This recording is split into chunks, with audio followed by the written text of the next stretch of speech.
Folks, Black Star Network is here. Hold no punches. I'm real revolutionary right now. Support this man, Black Media. He makes sure that our stories are told. Thank you for being the voice of Black America, Roland. Stay black. I love y'all. All momentum we have now, we have to keep this going. The video looks phenomenal. See, this difference between Black Star Network and Black-owned media and something like CNN. You can't be Black-owned media and be scared. It's time to be smart. Bring your eyeballs home. You dig?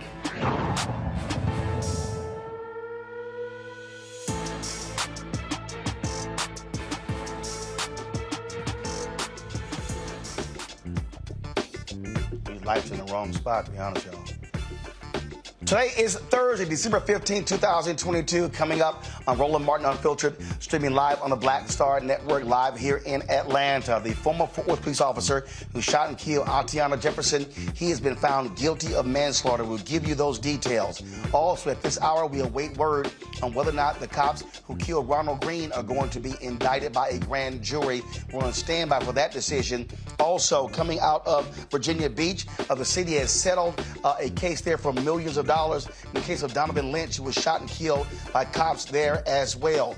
Also, a TikTok video of a teacher at Winston-Salem State University, a white teacher having a black student arrested, then apologizing for yelling at her, has caused tons of controversy, and a bunch of folks are mad at the university for their response. We'll break that thing down to you as well. Plus, in today's Marketplace segment, we'll speak with a father-son duo who is launching the first Black-owned athletic supply company.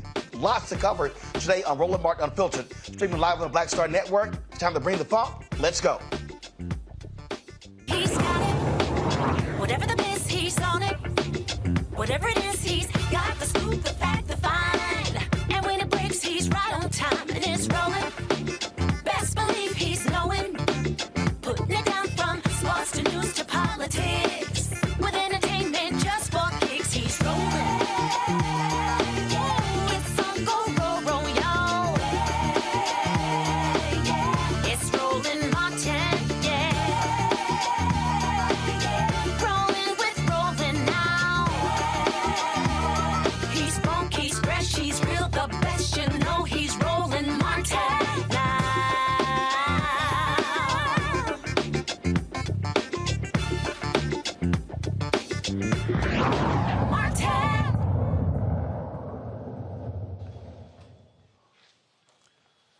The city of Virginia Beach will spend $3 million for the family of Donald Lynch. Of course, that is the story, y'all, Donovan Lynch, that we've been covering. Shot and killed, you might remember, on March 26, 2021.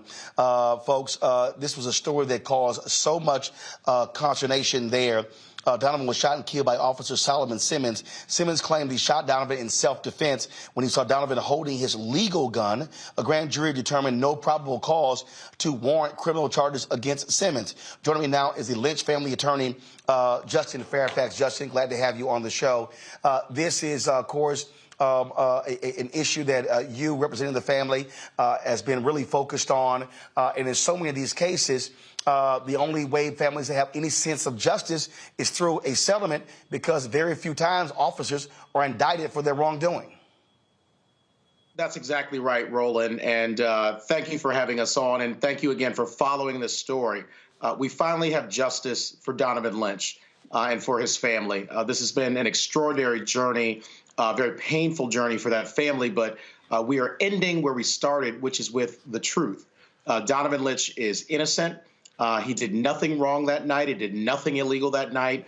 He simply had dinner with one of his best friends and was out for a fun night out, totally innocent, when he was shot and he was killed, and wrongfully so. And so we were going to fight for justice. I came about 65 or so days ago. The case had been going on for a very long period of time.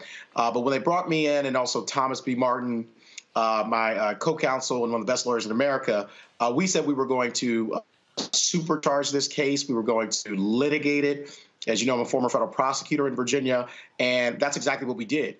And so just last week, we were very proud that the city of Virginia Beach reached a settlement. We'll give $3 million to the family of Donovan Lynch. And as you mentioned, there's no amount of money that can make a family whole from the loss of a loved one. It's a tragedy, but it also is a measure of justice. And we have to live in a society where the value of our lives is effectuated not just through the legal system, but through how we are treated. And so I was going to fight for justice in this case, no matter what it took. And so we were very happy for the family that they finally got a measure of justice. And again, this really is the only way to achieve justice.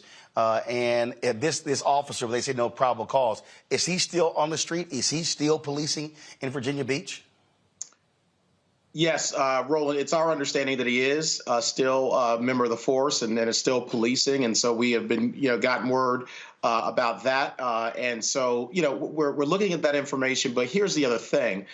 We believe that the reforms need to continue. Donovan Lynch's life mattered then. It matters today. It will matter forever.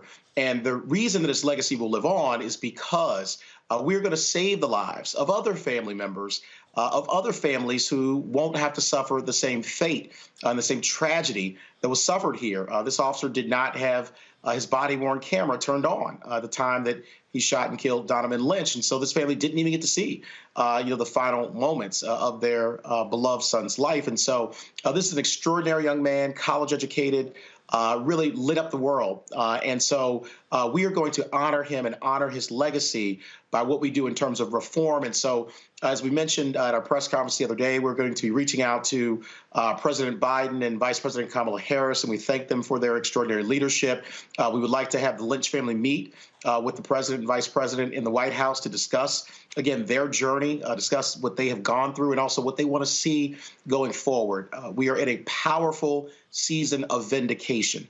Donovan Lynch has been vindicated. His name, his legacy has been vindicated with the power of the truth. And that's what I was going to fight for as the attorney for this family, again, along with Thomas B. Martin. And we were going to fight to ensure that the truth was finally told, that there was accountability. There had been no accountability in this case whatsoever.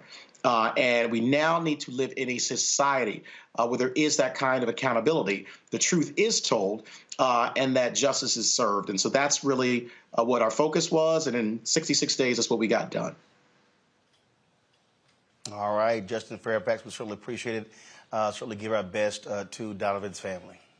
We will do. Thank you, Roland. God bless you again for your leadership and for following this case. We appreciate it. I appreciate it. Thanks a lot.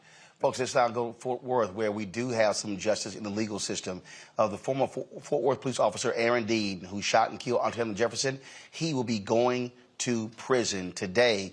A jury came back, found him guilty of manslaughter. You might recall the case where a neighbor called the police to say they saw a door ajar. They did a wellness check. 2 officers arrived on the scene. Dean fired a shot into the home, killing Atatiana Jefferson. This, of course, took place in 2019. He fired the shot through a window. The mostly white jury deliberated for more than 10 hours. They could have found Dean guilty of murder. He is facing up to 20 years in prison and a $10,000 fine. The sentencing phase begins tomorrow. Joining me now is Erica Savage, founder of the Reframed Brain, Reese Colbert, founder of Black Women Views, Dr. Larry J. Walker, assistant professor, University of Central Florida. Reese, I'll start with you. It's, folks, he's found guilty, but not of murder, of manslaughter, which still is crazy when you had his former partner who testified that she never heard him identify himself. She never saw a gun.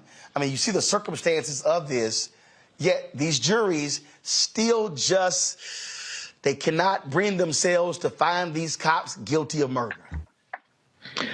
Yeah, I mean, I understand the moral victory of him being convicted of murder as opposed to manslaughter, but he's still facing 20 years. Of course, obviously that's not enough to negate the fact that he did kill Atatiana Jefferson, who was doing nothing more than playing video games with her nephew. But I think, a win is a win to a certain degree. And as, he is seeing accountability. It's not justice and it's not restorative.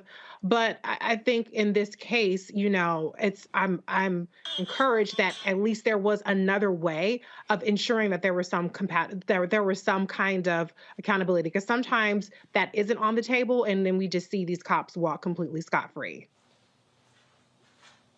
Yeah, and the thing for me, Erica, again, we're in this constant battle for what's right. We're in this constant battle for justice. And the reason I'm making this point is because anyone looking, I mean, the police chief testified in this case that this guy violated all police protocols, all. And it still goes to show you how hard it is to get a conviction for the highest charge for a police officer. That even with all of these facts, the jury was still, we'll convict him, but not murder, manslaughter. Yeah, and their primary mandate is to protect and kill. It's what is adorned on police cars. And so, we dig through, unfortunately, or wade rather, as I would say in this grade, weekly. And I think for me, one of the most important things around this is really to lift up some of the things that we're facing in our communities, which is really just repetitive trauma. And what I thought about in Atatiana Jefferson's case, no doubt about her and her family, I also thought about her nephew. That's a young man that was exposed to a violent, traumatic event early on in his life. And I think if that's the importance of being on a jury, right?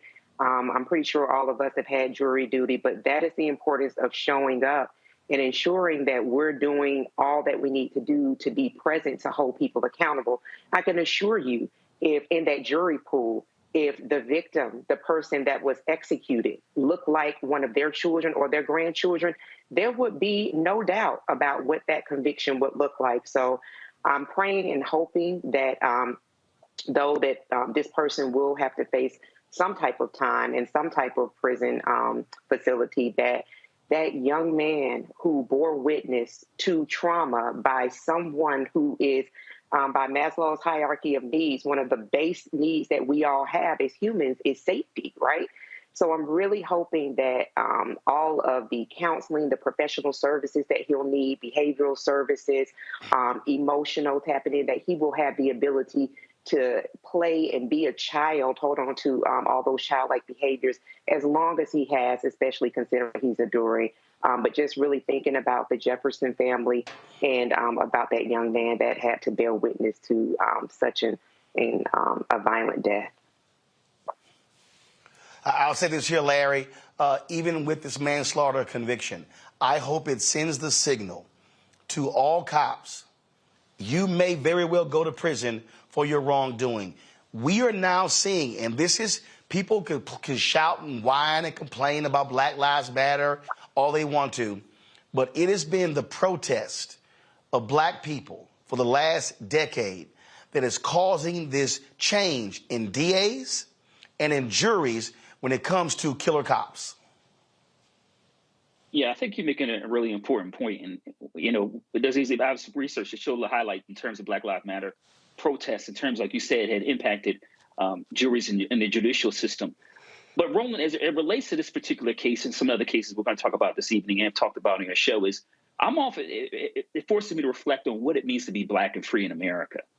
Now, look, the jury came back with a manslaughter charge. It could have been murder. And from what I understand, the officer could serve anywhere from 2 to 20 years. So I'm thinking about the sentencing, the next stage in terms of how many years does he get. But I agree with you that there's certainly been some progress. DOJ has done an excellent job in prosecuting, various cases. But once again, what does it mean to be free and black in America? And my colleague just talked about the traumatic experiences for the young man and for that family. But also in terms of the black community, we're consistently, it almost seems like a daily basis, dealing with this violence from law enforcement. And this has been decades in the making in terms of an interaction between law enforcement and the black community. So for me personally, Roland, it's just, when does it stop? Obviously, we need to keep pushing, not only in terms of at the state and local level, but the DOJ and the Biden administration, to make sure that we're taking a critical look on these issues. And then obviously also at the federal state level in terms of having a conversation about some comprehensive reform to address police behavior. But this generally, like I said, it's a step in the right direction. We need to continue to apply the pressure. And there's still a long way to go to make sure, once again, black folks feel free in America.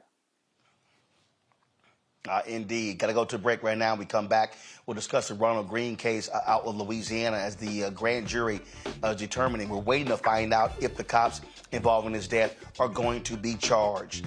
Folks, you're watching Roland Martin Unfiltered on the Black Star Network. Don't forget, download the Black Star Network app. Available on all platforms: Apple phone, Android phone, Apple TV, Android TV, Roku, Amazon Fire TV, Xbox One, Samsung Smart TV. Support our Brina Funk fan club. Your dollars make it possible for us to do what we do. Checks and money orders. Go to P.O. Box 57196, Washington, D.C. 20037-0196. Cash App, $RM Unfiltered. PayPal is R Martin Unfiltered. Venmo, RM Unfiltered. Zelle is Roland at RolandSMartin.com. Roland at RolandMartinUnfiltered.com. And, of course, you can get a copy of my book, White Fear, How the Browning of America is Making White Folks Lose Their Minds, available at all bookstores, online, Amazon, Barnes & Noble, Target. Also, download a copy from Audible. We'll be right back.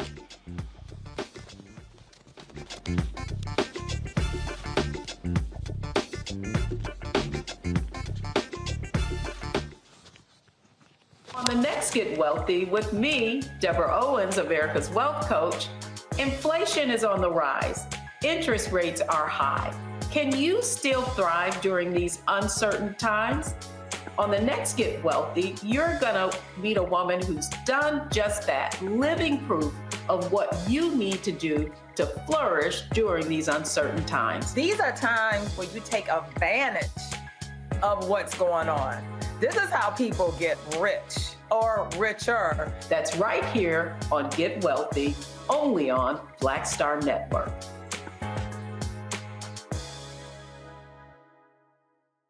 Hatred on the streets, a horrific scene, a white nationalist rally that descended into deadly violence.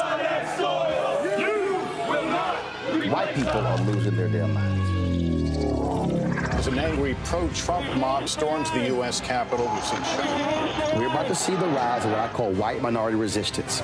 We have seen white folks in this country who simply cannot tolerate black folks voting. I think what we're seeing is the inevitable result of violent denial. This is part of American history. Every time that people of color have made progress, whether real or symbolic, there has been what Carol Anderson at Emory University calls white rage, as a backlash. This is the rise of the Proud Boys and the Boogaloo Boys. America, there's going to be more of this. Here's all the Proud Boys, guys. This country is getting increasingly racist in its behaviors and its attitudes because of the fear of white people. The fear that they're taking our jobs, they're taking our resources, they're taking our women. This is white fear.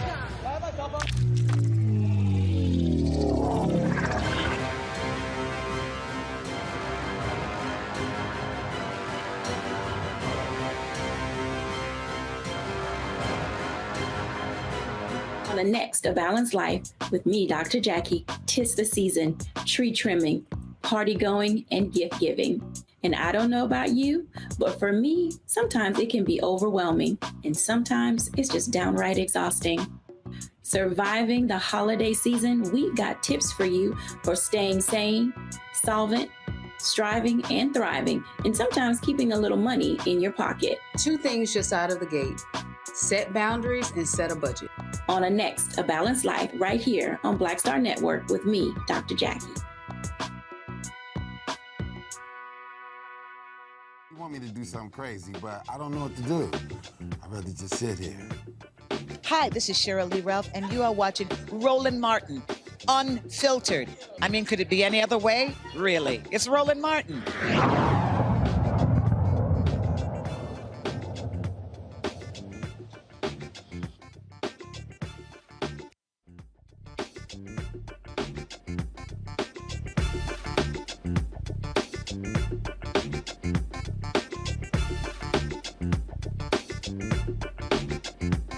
Folks.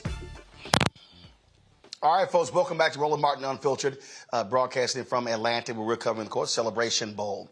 A viral video has gone all across the country showing a Winston-Salem State University student. This story is absolutely crazy, folks. This student who was arrested in an altercation with a white professor, okay? So check this out. It's a TikTok video. It shows 20-year-old Leila Hamoud getting arrested by university police officer Michael Rao. Watch this. That's what I'm saying. I'm not resisting. You're hurting me really bad, bro. Please get off of me. And she's still standing there letting this happen. Like, exactly.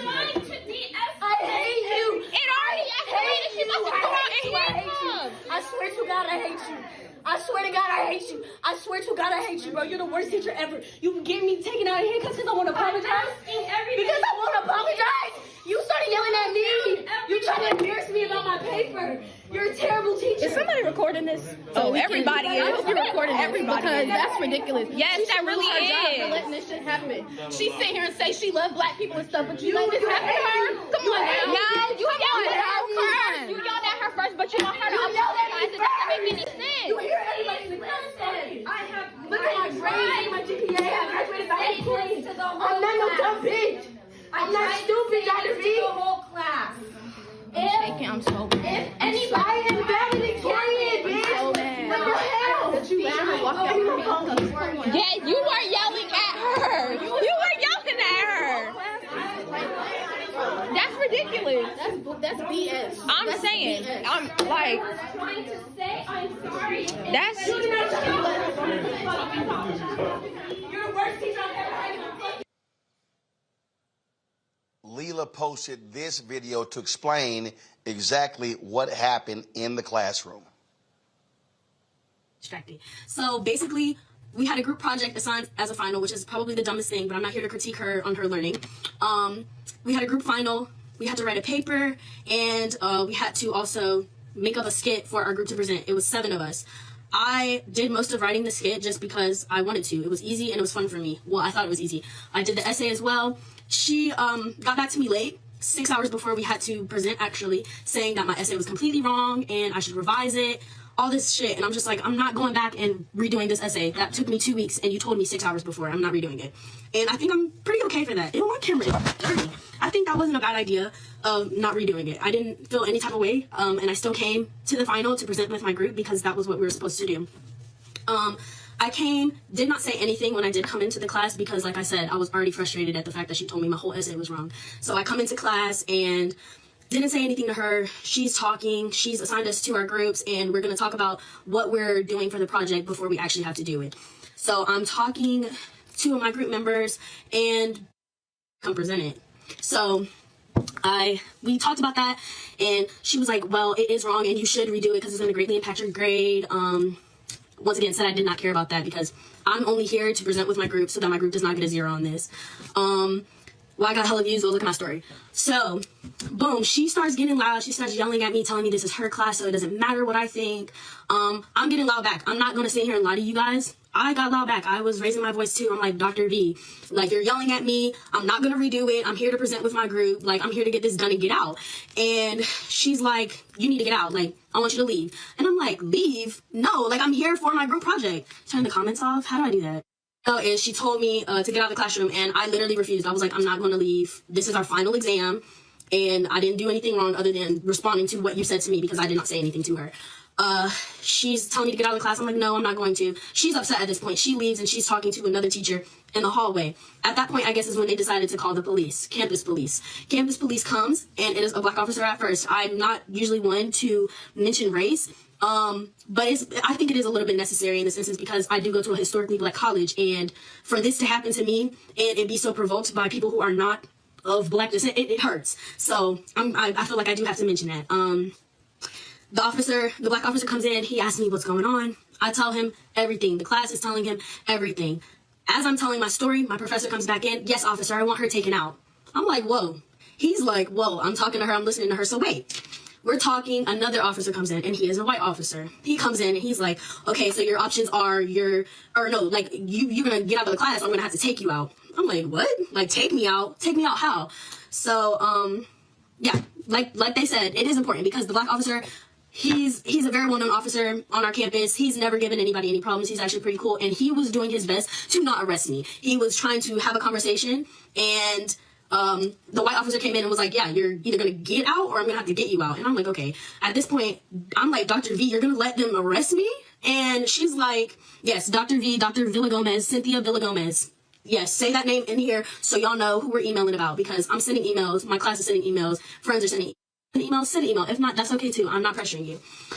So the white officer comes in. He says that. I said that to Dr. V, and she's like, wait, hold on. She's trying to fix herself. She's like, okay, either apologize or you need to leave. I said apologize. Now, the old me, I'm sure I would have apologized, but at that moment, I knew that I was not the one in the wrong. I didn't start the situation. I didn't escalate the situation. I knew I was not wrong. So I'm just like, okay, apologize for what?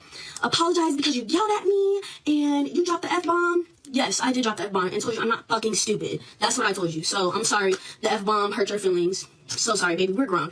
If that was worth an arrest, let me know. Let me know. According to my mom, it wasn't. But continuing, I said, Dr. B, are you going to apologize to me? I came in, I sat with my group, I didn't say anything to you. You decided to start yelling at me as soon as the fire alarm went off about my essay. So she was like, no, I'm not going to apologize. I'm like, what? So then I'm like, wait, well, tell me what I'm apologizing for. Tell me what I'm apologizing for. At that moment, I'm talking to the black officer. I'm talking to my professor. The white officer is like, yeah, go ahead and take her. You have to go get her. To the black officer. So the black officer is like, okay, turn around. I'm about to put these handcuffs on you.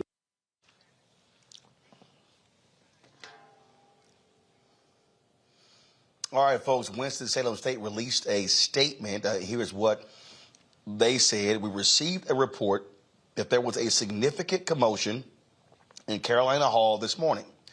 And as such, a WSSU employee nearby called for the assistance of law enforcement after they tried to de-escalate the situation.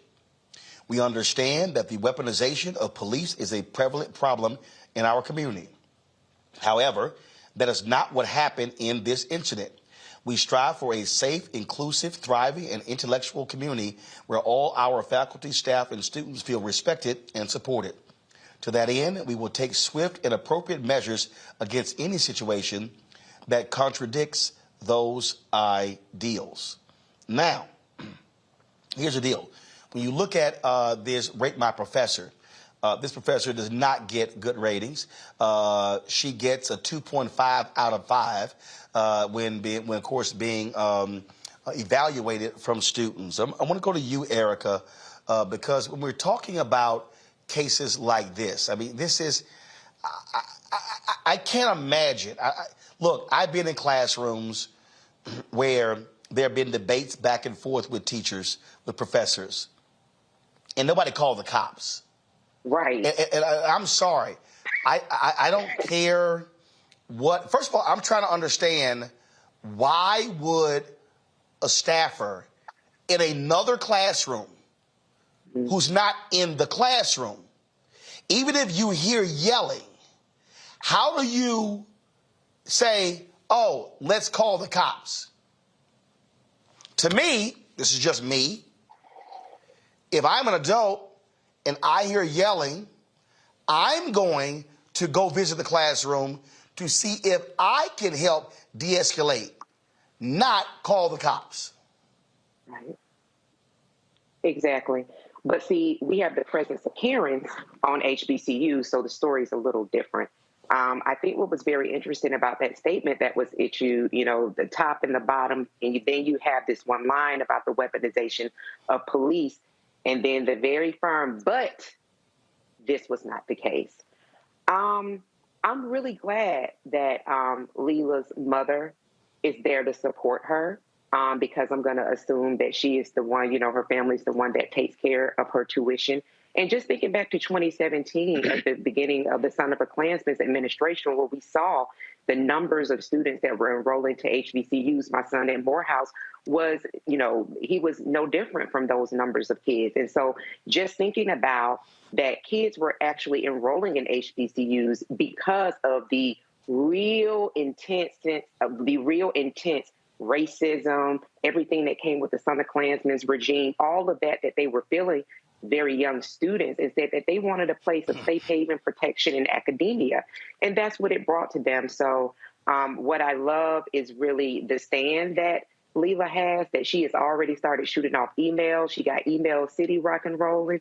She has the support of her classmates. She has the support of her friends. She has the support of her family. And I think that when you have a person that really understands where they're coming from, that gives that institution a lot more to deal with. So really kudos to Leila, and really shame on this institution for the way that they have, what it seems like, really has backed up someone who, if they would have done a cursory search, what you did, Roland, would have seen that she's been problematic for quite some time. But I'll stop here because Reese did an eloquent summary on this earlier, that I would encourage everyone to go to Black Women Views Media, Instagram, Twitter, to just listen to what the response was to this situation.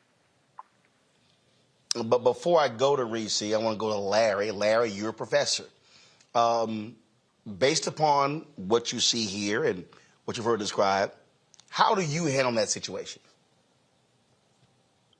So, Roland, you know, I'm looking at this from a number of perspectives. I'm an HBCU alum. My son is also currently enrolled in HBCU. And as you mentioned, I'm a college professor. So sometimes you have conversations with students, debates in class. And, you know, this is what higher ed is. You engage in, you know, passionate discussions. But this is really a failure. This is a failure by the professor. And I watched the young lady's, you know, her entire Instagram, and in terms of her video, in terms of her describing everything that happened from beginning to end. And as an instructor, first of all, and we even know this, we're not just predominantly white institutions, but HBCUs, that, and you saw this in this situation, that law enforcement can be deployed and also be responsible for creating more trauma for Black students.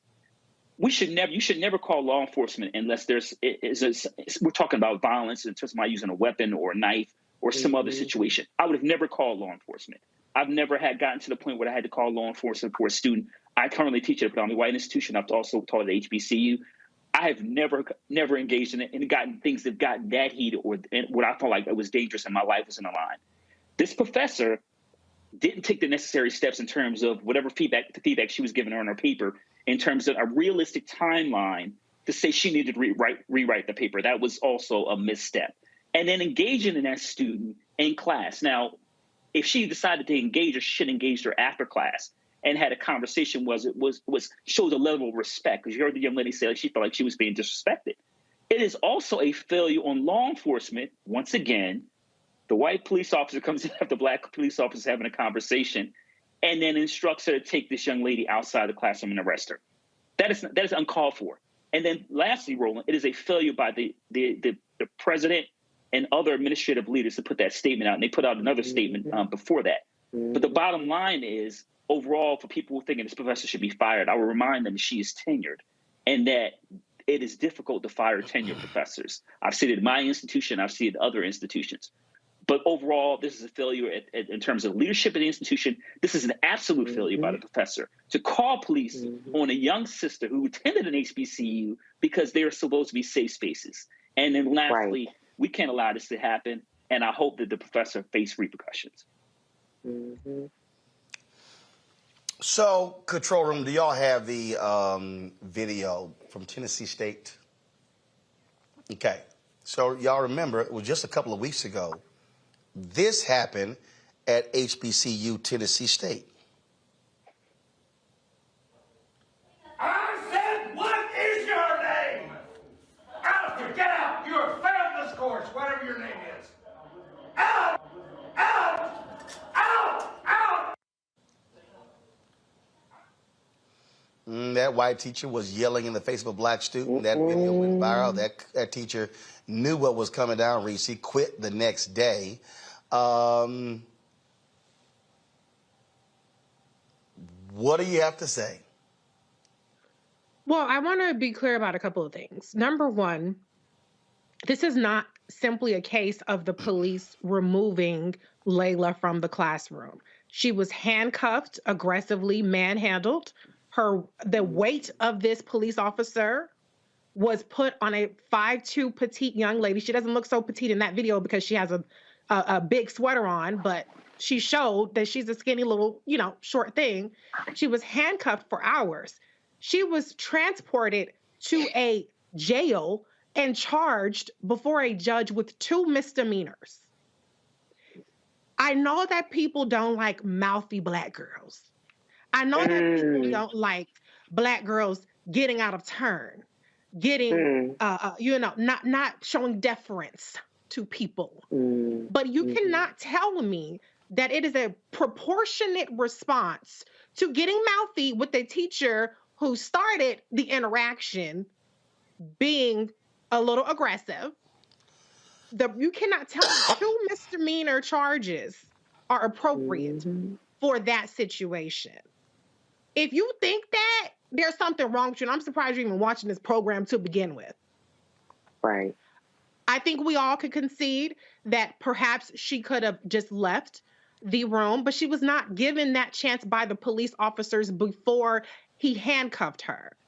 As far as she understands, she's having a conversation, as she's probably had many times with a professor, as you should be allowed to have in an environment that's supposed to be safe and inclusive for intelligent, bright, young Black people. She was valedictorian, and we want our HBCUs to recruit the best and the brightest. So the kind of conversation that she was having at that moment did not warrant being handcuffed. And I've been in a situation because I've had a conversation, I've been in conversation in front of a white police officer where arbitrarily he decided that he was going to handcuff me and haul my black ass out. And I was in stiletto high heels, dressed up, got my boots out. I was looking good. I was in Vegas. And he decided, okay, I'm done with this black bitch. She got to go. She got to get arrested. Now I acted a plumb fool and I didn't get arrested.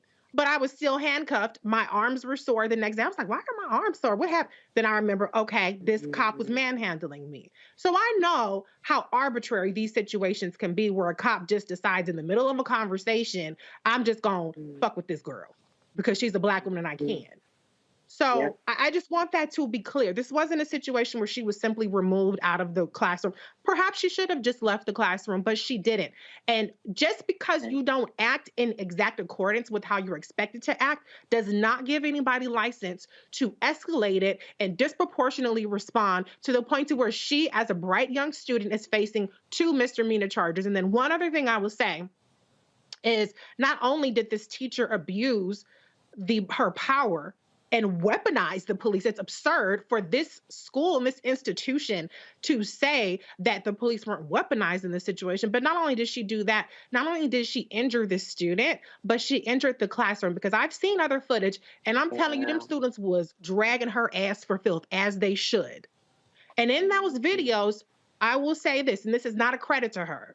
She sounded like, okay, I didn't mean it to go that far. Okay, well, professor, if you didn't mean it to go that far, then you should be the first one demanding that charges against this young lady are dropped. And you should be the first one to apologize to that person. And if you're raising a mouthy Black girl, an intelligent, bold Black girl, I hope that you don't look at something like this and say, always back down. I hope that you tell them, stand your ground.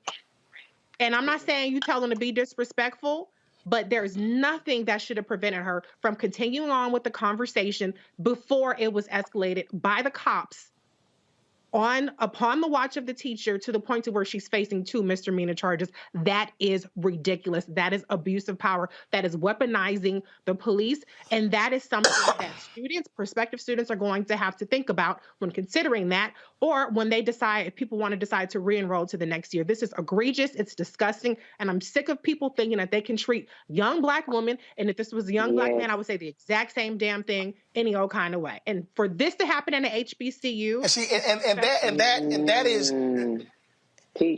that is what I think. What bothers me here is a classroom discussion argument. And look, I've had my fair share of debates and back and forth with college professors. But that should not lead. That shouldn't lead to police charge. In fact, the DA should come out right now and say, we ain't pursuing this crap. Exactly. Thank you. Yeah. Thank you. Yeah. Hey, Roland, can I add one other thing I think is really important? And my colleagues, the points they make is very important. Lastly, I think the point is really important in terms of, as a Harvard study came out a few years ago, to found Black folks, when they come in contact with law enforcement, are 2 to 3 times more likely to be killed. Like we've just talked about that. So just that interaction dramatically increased the likelihood that she could end up dead. And I think that's really important in terms of, and I talked about what it means to be Black and free in America, and particularly at HBCU, that she put her life in danger dramatically by even calling the cops and that interaction. So that's a really important point I think we also should keep in mind. Look, it is just, this is the crap that we have to deal with all the time. And here's the other piece. If you are a college professor, and again, I remember, again, I was at Texas A&M, and this professor really got upset because I disagreed with her opinion. I mean, she was yelling and screaming, and I literally said, "Oh, I'm sorry, I didn't realize you were God." And I made it clear, I am going to disagree with you. These things happen. The job of the professor, and this is the key, the person who is the one who should be de-escalating is the professor. And second of all, what you don't do is demand someone apologize. What you say is, young lady, you and I can have this conversation after class. I have office hours, but I'm going to be moving forward with the rest of the class. There's a way for you to do it. If you're going to tell a student to redo an assignment, you don't do it in front of the other students. Absolutely. Because guess what? Folks don't show out. And can I just add? I'm just saying. Edited out of the video. Hold on. One second. After this point here.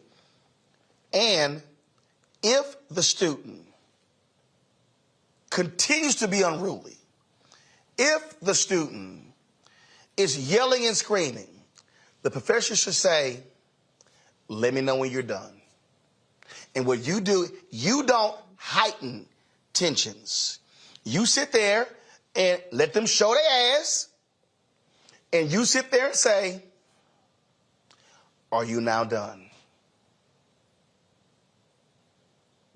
And then you say, either take your seat or you're more than welcome to lead today's class. Now I'm going back to work. You don't. And here's the last point. Exactly what I said. If the professor was not the one who called the cops, when the cops show up, gentlemen, I have this under control. I don't need your assistance on this. That is how you handle it. Reese, go ahead. And that would be the video that's also made available. Go ahead. And I just wanted to point out one more thing too.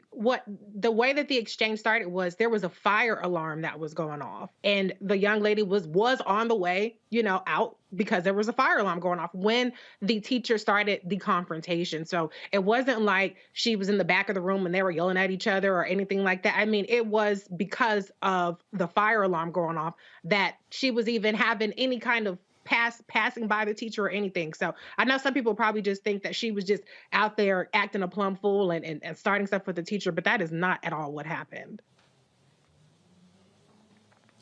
Again, this is a perfect example when we talk about when cops don't de-escalate. If you're dealing with young people, even college students, you're the grown-up. You're the one who should be in control of the situation. And what you do is recognize, I'm not going to allow this thing just to continue and just go on and on and on. And Winston-Salem State, I've been to that campus. I've spoken on that particular campus. The university administration, they should be calling for these charges to be dismissed. This is not how you handle academic disagreements between a student and the professor. You do not bring in the criminal justice system. This is an academic situation. You handle this internally. You do not go to the criminal justice system. I do not care. Exactly. Going to a break. We come back. More on Roland Martin Unfiltered right here on the Black Star Network.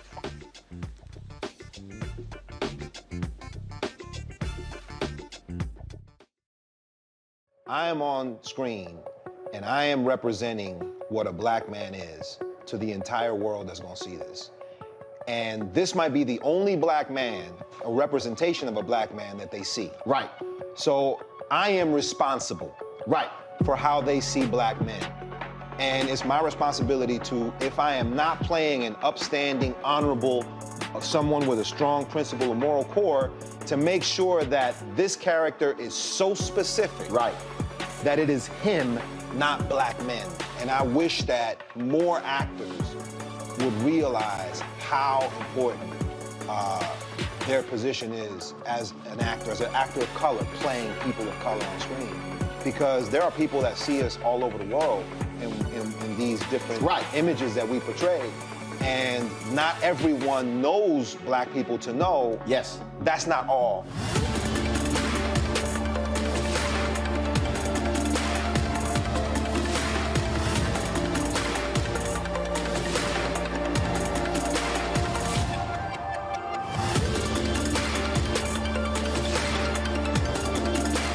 This is Judge Mathis. What's going on, everybody? It's your boy, Mac Wild. Hey, what's up, y'all? It's your boy, Jacob Lattimore, and you're now watching Roland Martin right now.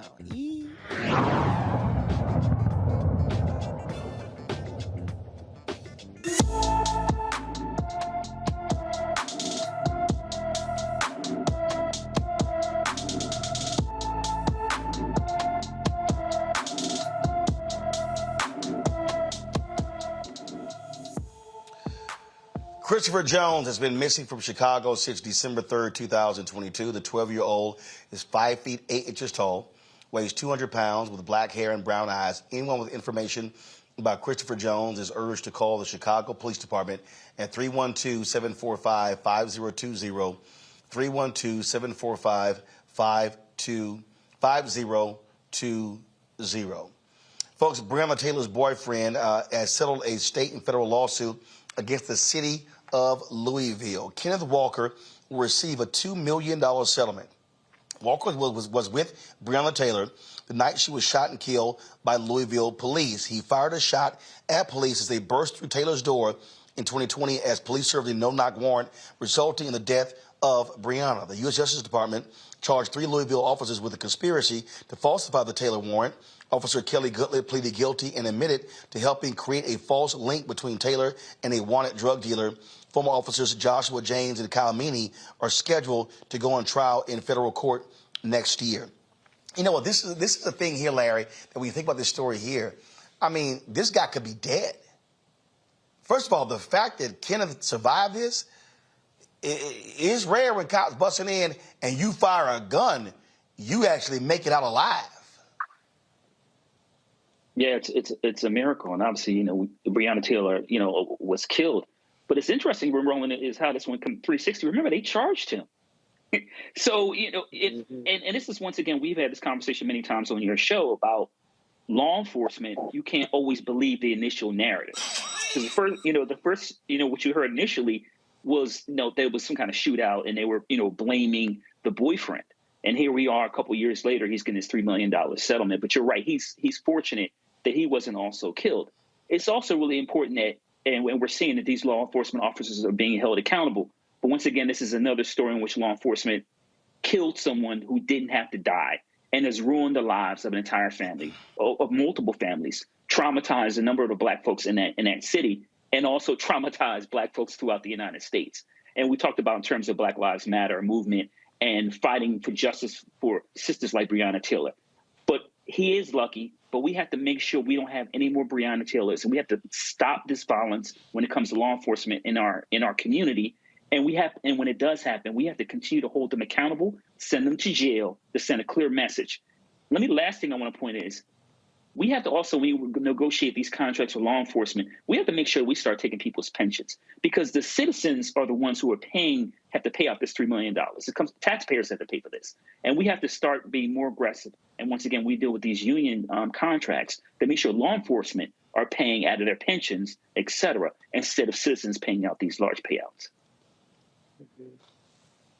And it's just, we opened this show talking about the Donovon Lynch story, Reese, and it is just so sad that, frankly, in this capitalistic society, is the whole notion of, we're not going to really have justice. What the heck? Cut a check would be just fine.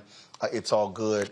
But yes, it's $2 million. But when you still talk about trauma, this man seeing his girlfriend gunned down, having to live with that, having to live with these officers lying on him, charging him, and now is seeing how they falsified the arrest warrant, all that. All of this could have been prevented. All of it. If you had cops who were not hell-bent on causing mayhem. Absolutely. I mean, this was a setup for what? Like, they lied in the affidavit, so why go after her? If you don't have anything but lies, why don't you leave people the fuck alone? There's a thing. That's the actual thing that you could do. And unfortunately, he has so much trauma involved in this. And if this didn't become an international story, he could be sitting in jail right now for charges that were brought up against him, because the cops, they get away with this kind of stuff all the time. And so my heart really goes out to him. I mean, $2 million, I know it sounds like a lot of money, but it really is peanuts for the trauma that he's endured and for the way that his life was completely upended.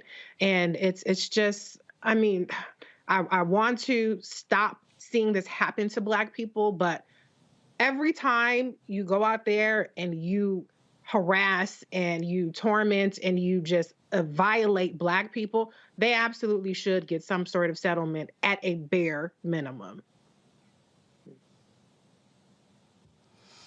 Indeed. And I just, again, Erica, it is what we have to endure. I mean, just with Black people. I mean, I was watching a video today, and some white woman calls the cops because she said a Black man was staring at her. I mean, like literally, and these cops roll up, and it's like 4 or 5 cops, and the brother's like, "Are you serious? Y'all respond like this?" Because the white woman was being stared at. I mean, this is what happens, and then when you have, and like all these cops that were involved in this Breonna Taylor, nobody had the courage to say, this is wrong. What are we doing? No, it's to go along to get along, and it leads to Black people being killed. Absolutely. But when you think you're the prototype, then everybody just has to adjust around. And so here we are with another group of stormtroopers in another city, another state, that have snuffed out the life of another Black person, and again, woven into our collective trauma pain, more of that. I think that in this particular case, especially when we're talking about money and things like that, I think that's why it's really important, and I'm glad we're mentioning trauma and different people. Reese talked about the students that were in the class at Winston State that witnessed that trauma with Layla, you know, thinking about the unseen things and what this actually does to our bodies. And so a $2 million settlement, that is not without lawyers' fees, and then the unseen part of that. Then we're talking about not knowing if this man has now had to face some issues that he didn't have to face before, medical issues, health issues. Black people, unfortunately, have high numbers when it comes to high blood pressure, when it comes to heart disease, when it comes to numbers of kind of like smoking, who leads to smoking. And a lot of this is brought on by anxiety, stress, and trauma. Another one of those conditions that is brought on is insomnia. So you're literally talking about a person not being in rhythm with their own body when their body is saying we're tired and go to sleep. Well, how the hell am I going to go to sleep when the last time I was sleeping peacefully, cops stormed into my house and shot up my home and killed my girlfriend? That's a lot of medical issues. That's a lot of unseen trauma to work through. And those are a lot of things that undoubtedly take years off of Black folks' lives. So you all are right that the money is not a lot of money when you actually have to count the cost of what has happened, what he's experienced in this event, his family's experiencing, and then you multiply that by our experience as the Black collective since our time on the shores. It definitely makes you pause. So for this case, I really do hope, again, just as I did with that young Black man, that this brother does have a really good team of people wrapped around him, especially around that mental health and wellness. Yeah, it's just, again, we do so many of these stories. Look, right now we're still waiting to hear a decision on the grand jury if they're going to return an indictment in the case of Ronald Greene in Louisiana, and so we're still waiting to hear that. Hopefully we get word before we sign off for today's show. But it's just so much that we have to endure when it comes to dealing with police. And that's why that Winston-Salem State story is so painful, because it's just too many examples. We know what happens when cops show up. Yeah. Okay, white folks can yell, holler, and scream at cops. It's all good. We end up dead. But not even just dead, but facing trumped up charges. Like, that's like, you know how many Black people face trumped up charges just by having interaction with the cops, resisting arrest and all kinds of stuff. Like, that's also very damaging part of interacting with the police. Mm-hmm. Yeah, absolutely. It just, it's just so unfortunate. And again, all people who keep yelling, "Oh, how dare you talk about defund the police?" It's time for them to get their act together. And I really hope that Kristen Clark's Civil Rights Division is able to get guilty pleas, get guilty verdicts from these cops for what they did, because Breonna Taylor still should be with us. Atatiana Jefferson should still be with us. But it was the actions of rogue cops that led to their death. And other cops could have stopped them, but they didn't. All right, folks. Going to a break. We'll be back with more on Roland Martin Unfiltered on the Black Star Network. Download our app, Apple phone, Android phone, Apple TV, Android TV, Roku, Amazon Fire TV, Xbox One, Samsung Smart TV. Join our Bring the Funk fan club. Send your check and money orders to P.O. Box 57196, Washington, D.C. 20037-0196. Cash App, $RM Unfiltered. PayPal is R Martin Unfiltered. Venmo is RM Unfiltered. Zelle is Roland at RolandSMartin.com. Roland at RolandMartinUnfiltered.com. And be sure to get a copy of my book, White Fear, How the Browning of America is Making White Folks Lose Their Minds. Available all bookstores, Barnes & Noble, Amazon, Target. You can also download a copy of the book on Audible. We'll be right back.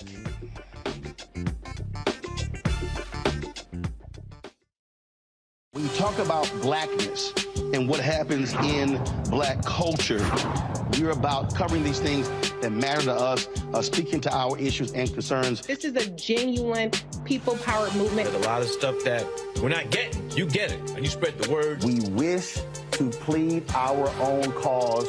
Too long have others spoken for us. We cannot tell our own story if we can't pay for it. This is about covering us. Invest in black-owned media. Your dollars matter.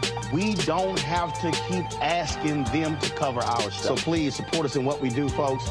We want to hit 2,000 people, $50 this month, raise $100,000. We're behind $100,000, so we want to hit that. Y'all money makes this possible. Check some money orders. Go to P.O. Box 57196, Washington, D.C. 20037-0196. The Cash App is $RM Unfiltered. PayPal is R Martin Unfiltered. Venmo is RM Unfiltered. Zelle is Roland at RolandSMartin.com. Hi, this is Essence Atkins. Hey, I'm Deion Cole from Blackish. Hey, everybody, this is your man Fred Hammond, and you're watching Roland Martin, my man, Unfiltered.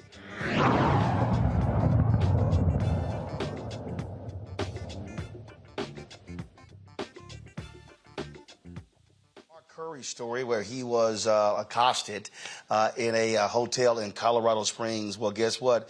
The guy who did it has been suspended until further notice. Wyndham Hotel and Resorts franchise employee in the 26-minute video, like I said, has been suspended. Curry was sitting there drinking coffee in the hotel lobby when an employee asked whether he was a guest. Curry and his attorney are demanding a zero-tolerance policy against racial profiling be instituted by the hotel chain.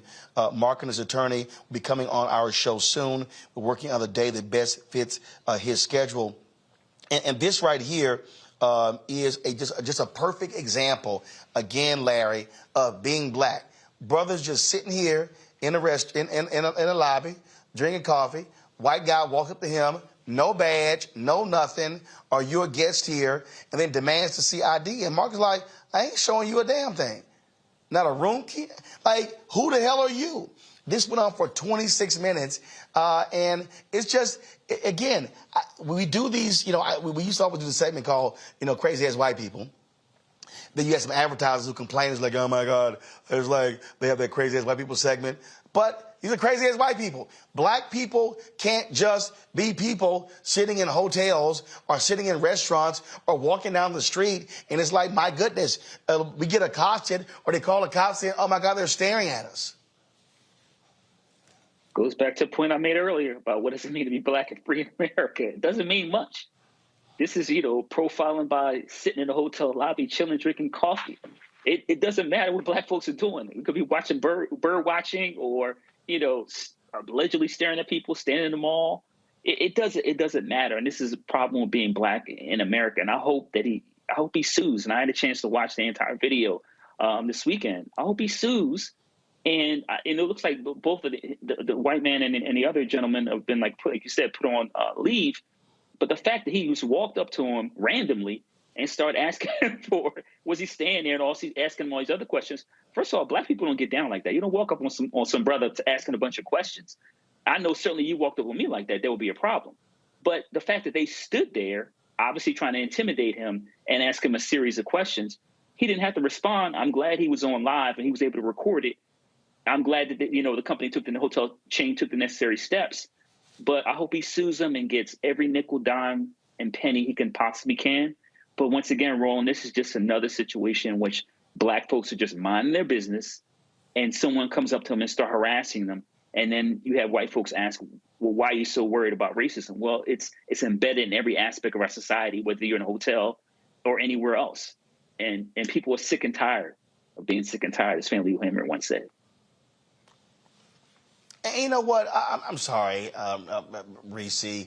I don't want to hear suspended. I'm sorry. If your hotel, if you have a policy, and first off, you should be wearing hotel attire and a name badge so I know who's talking to me. And if you just randomly walk up to him, and if the security video shows that this guy didn't approach anybody else who's sitting in there, no, you shouldn't have a job. Right. I mean, with suspended, that's it. Like, racial profiling should be an immediate termination. and harassing a guest should be termination, you know? So it's such a cop-out. I've seen people fired for leaving for much more mild conduct on TikTok. So you can't tell me that y'all can't just get rid of this guy. I mean, he's not the CEO, he's not the president. He is a regular employee that just thought a black man sipping coffee in the lobby in the morning didn't belong, which is ridiculous. I mean, we should all be so lucky to hang with Mr. Cooper. So he really should have been asking for an autograph instead of accosting Mark Curry. Mm-hmm. But it just keeps happening, Erica, over and over and over again. And this is the reality of the crap that we have to deal with. And you said it earlier when you talk about elevated blood pressure and stress and all of those different things. And then the amount of time it takes us to come down from that when all the brother was doing it. And look, and I know Mark, okay? Mark is Mr. Chill. Mr. got some jeans on, some tennis shoes, and a polo, and just chilling. And that's Mark, not sitting here acting a fool. And it's like, damn, can we just sit and drink some damn coffee? Listen, and brother looked like he was tired. Leave black folks alone, because we actually really don't bother anybody. You know, one of the things that I thought about when I was watching this video is how fucking dare you, you dirty ass motherfucker. He walked up to this man. I was like, does he have teeth in his mouth? Who in the hell are you? He don't look like he washed his hands. I don't know if he been hunting. So the audacity. But then that is for people that actually buy into the religion known as whiteness. Let me tell you something, baby. If you think that your shit don't stink because you're white, you have been disillusioned for a very, very, very, very long time. Because black people have not come out of our place and gave you what you give us, that doesn't mean that your shit doesn't stink. So I really applaud Mark while he was in his really chill, sipping coffee space for really not sizing this guy up, because who in the hell knows does he belong there? Is he employed? Where's your W-2? Show me your taxes. I think if he would have given him back that same energy, it definitely would have escalated the situation. But black people have every reason to do that because we're constantly being bombarded, whether somebody says something or whether they do something. And so I really do hope that he not only sues them, but that guy is fired. But I hopefully he comes out with some stock shares as well, because they absolutely owe him. This is bullshit. No, it is, but it is the stuff that we have to deal with being black in the United States of America. All right, y'all, go to break. We come back, our marketplace segment. We will talk to a father and son duo owning an athletic apparel company. We'll break it down next. Roland Martin Unfiltered on the Black Star Network.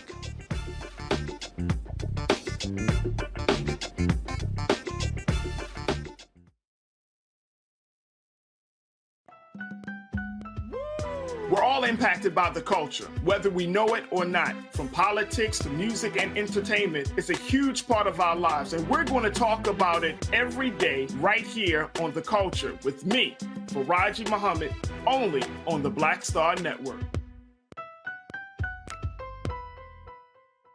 On the next Get Wealthy with me, Deborah Owens, America's Wealth Coach, inflation is on the rise.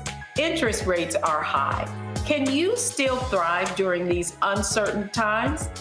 On the next Get Wealthy, you're gonna meet a woman who's done just that, living proof of what you need to do to flourish during these uncertain times. These are times where you take advantage of what's going on. This is how people get rich or richer. That's right here on Get Wealthy, only on Black Star Network.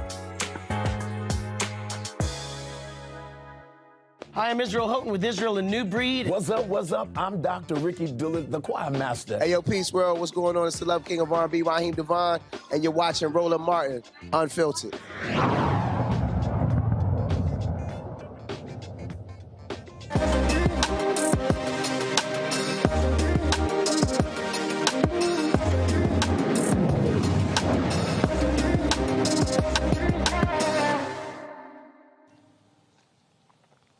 All right, y'all, a father and son, they're making history of the launch of the first ever black-owned athletic Supply Company. After years of supporting his son in sports, Arande Booker noticed all the equipment his son's team was using for the 4 major companies, and none were black-owned. So he was like, yo, let's do this. So joining us now, both of them, Kendall, as well as Arande, they started Book Dog Sports. They joined us from Atlanta. Glad to have y'all on the show. So, all right, what kind of apparel are we talking about? Or what kind of athletic supply are we talking about? Yeah, supplies like basketballs, footballs, baseballs, soccer balls, some equipment and some merchandise as well, like just athletic gear that you can wear. So, so y'all are so you credit your own as opposed to selling Spalding or the other sort of kind of basketballs, things like that. Yes.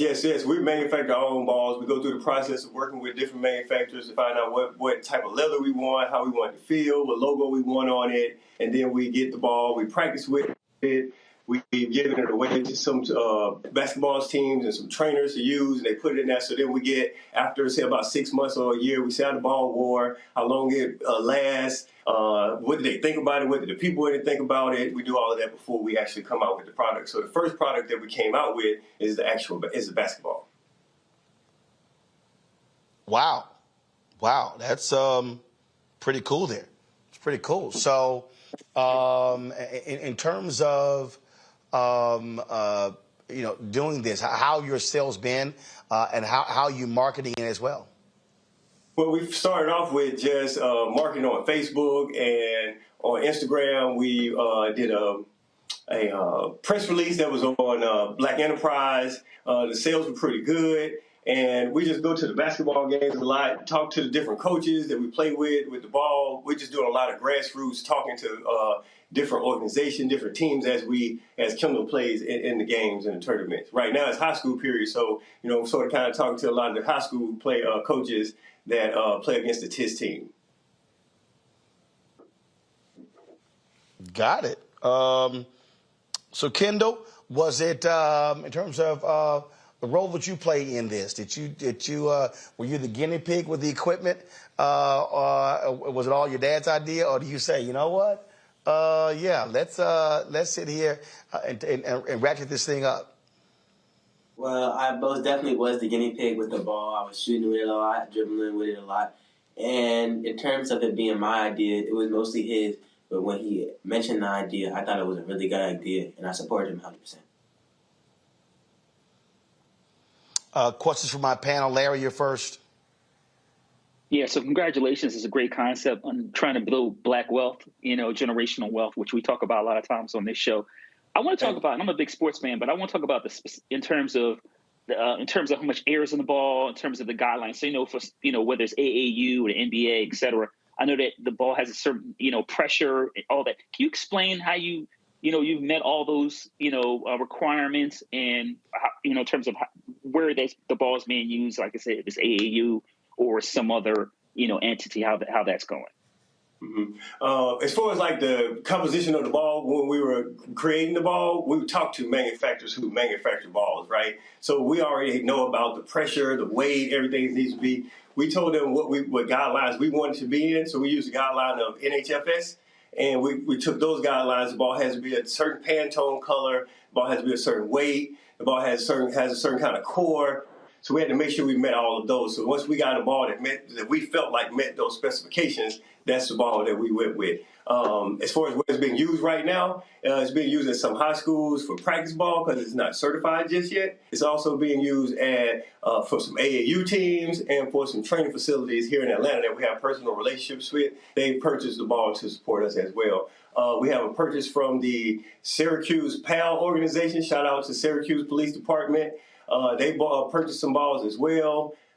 So it's just been, like I said, more grassroots in where we are right now with the AAU team. So we're trying to get it more so to everybody and in all the households. So Black people, Chinese people, it doesn't really matter. So basketball is a quality product, but it's brought to you by our Black family. Let's see here. Erica. Hi, yes, and congratulations to the both of you. So excited to hear about this venture. As my son played, I wish I would have known about you all company. My son played sports throughout all of his years in school. My question for you is, I love what you said around Black people contribute so much to sports. It almost made sense to really develop this athletic company, this sporting goods company. Can you talk a little bit about the responses? You said that you really go around kind of a grassroots efforts, talking to different organization people in schools. Can you talk to us a little bit about what the reaction and response is when you tell people about the product that you all have available? Well, it really depends on how we introduce it to them, right? I like to give it to them so I can get their honest opinion, so I don't say that, I manufacture this basketball, so it won't be biased. So sometimes you give people the ball, like, what is this? What is that? You get different things, but once you tell, even in basketball games, sometimes we have the referee or the other coach, we don't want to play with that. Well, what kind of ball is that? Then they touch it, it's not that bad. Then I say, well, we manufacture the ball, me and my son. And then they're normally okay with it. It's a done deal from that point, but they do have to touch it to make sure it feels like a quality basketball. Congratulations. And outside of that, Reese has really been great. Sorry. Go ahead. Oh, I'm sorry. No, go ahead. I was saying, other than that, most of the response has been the ball feels good, the ball dribbles good, it's a great ball for shooting. They compare it to other balls. They really like the feel of the ball. So, in most sports, especially basketball, when you have the ball in your hand, it has to feel good in your hand for shooting, for dribbling. If the ball makes your hands hurt, nobody wants to play with it. So we haven't had any issues with the way the ball actually feels and bounces. All right, Reese? Congratulations again, as everyone else has said. I'm curious to see, in terms of scaling up, what are your goals in terms of units moved and production times and things of that nature? Well, right now, we do some statistics that we looked up, and there's about $264 million worth of basketballs being sold. So I'm thinking, from a scale perspective, if we can reach 1%, that would be awesome. 1% of 200 million, that would be awesome. So we're looking more so if we get to half a percent within the first couple of years, but we also need to grow by introducing other pieces of equipment. So we're looking to sell basketballs, we're looking to sell training basketballs, we're looking to sell footballs within the first year. So we're figuring that if we can move 1 million units within the group of those two balls, then we'll be poised to move forward even faster in the future. Awesome. All right, then. Where can people get more information regarding your athletic company? At www.bookdogsports.com. You can also follow us at The Real Book Dog Sports on IG and Book Dog Sports on TikTok and Book Dog Sports on Facebook. All right. Folks, I appreciate it. Thanks a lot. Good luck. Thank you. Thank you. Okay, then. Erica, Reese, Larry, I appreciate y'all joining us. Folks, sorry we were a little bit late. We were interviewing T.I. For one of the interviews for our season 2 of Rolling with Roland. Earlier today, we had Lou Gossett. Tomorrow, I'll be talking with Omar Dorsey, Queen Sugar. And so we got different things happening. Plus, tomorrow, I get the Celebration Bowl that's going on. And we'll be live on Saturday as well. So a lot of things happening here with Roland Martin Unfiltered and the Black Star Network right here in Atlanta. Folks, that's it. Don't forget, if you want to support us in what we do, download the Black Star Network app, Apple phone, Android phone, Apple TV, Android TV, Roku, Amazon Fire TV, Xbox One, Samsung Smart TV. You can also, of course, support us, Bring the Fuck Fan Club, by joining Senior Check and Money Order, P.O. Box 57196, Washington, D.C. 20037-0196, Cash App, $RM Unfiltered, PayPal is R Martin Unfiltered, Venmo is RM Unfiltered, Zelle is Roland at RolandSMartin.com, Roland at RolandMartinUnfiltered.com, and of course, get a copy of my book, White Fear, How the Browning of America is Making White Folks Lose Their Minds. Available bookstores everywhere, Amazon, Barnes & Noble, Target. Download your copy from Audible as well. That's it. I'll see you tomorrow from Atlanta. You know how we end the show. Holla!